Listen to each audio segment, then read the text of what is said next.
Oggi un'interessante iniziativa, si illustrano ai più giovani studenti delle figure illustri agrigentine, tutte donne. Credo che sia un'occasione, un'opportunità per i giovani sapere conoscere la storia di tante donne che hanno lasciato esempi indelebili sul piano della professione, sul piano dell'impegno politico e soprattutto sull'impegno sociale. Noi abbiamo qui avuto donne che hanno fatto battaglie per la conquista delle stesse pari opportunità con gli uomini, primo fra tutti quello del diritto al voto, e nel 1905 qui una certa Curzia Pumilia fece lo sciopero per avere lo stesso diritto dell'uomo di esprimere il proprio suffragio in favore di un candidato.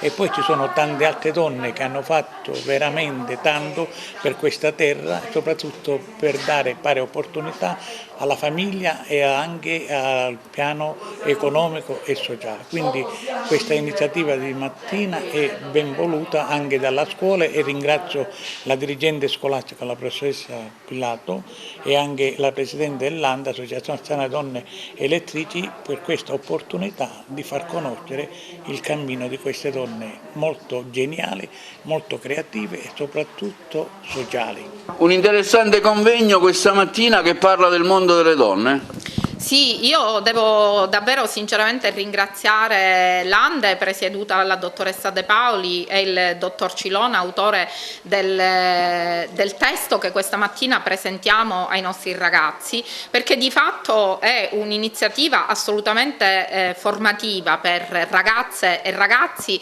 che attraverso questo testo potranno fare un tuffo nel passato della storia agrigentina, quindi è pregevole il fatto che si sottolinei l'importanza della storia del territorio in cui si vive, per poter formarsi, perché io credo molto nella conoscenza del passato per una migliore formazione nel futuro. Per di più è un'iniziativa che si colloca a pieno titolo nei 10 giorni che il Liceo Leonardo sta dedicando alla promozione della figura femminile, e quindi ricordare oggi, questa mattina, le donne del territorio agrigentino è assolutamente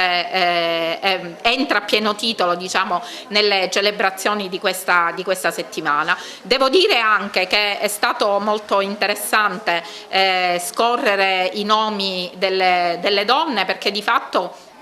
ed è una cosa che attenzionerò ai miei alunni, sono donne che noi incontriamo quotidianamente anche attraversando molte delle nostre vie cittadine, quindi questa è anche testimonianza di quanto appunto siano donne che abbiano realmente inciso nel tessuto sociale ed economico della nostra città. Carola De Paoli, tra gli organizzatori di questo evento. Intanto devo ringraziare il dottore Paolo Cilona e la preside, la dottoressa Patrizia Pilato, per aver sposato con entusiasmo un progetto che nasce proprio dalla lettura e dalla presentazione del libro del dottore Cilona su alcune donne agrigentine del secolo passato, ma anche alcune del più recente passato. Dalla lettura di questo libro ne ho tratto un insegnamento che, secondo il mio punto di vista, poteva costituire un progetto da presentare alle ragazze, alle nostre ragazze, in quanto le storie di queste circa 60 donne che hanno operato nell'Agrigentino sono dei modelli come trasportatrici di valori e da esempio da essere seguiti per tutte le azioni di alto valore sociale che hanno svolto, culturale, quindi nei diversi campi della nostra società. Per cui questo progetto ho voluto intitolarlo Le nostre donne per due motivi. Uno, perché sono donne che hanno interagito nell'Agrigentino, e l'altro motivo perché sono le nostre donne, cioè quelle che noi vogliamo, in cui noi ci identifichiamo e che vorremmo tanto, desideriamo tanto che siano modelli a cui identificarsi e fare riferimento le ragazze di oggi.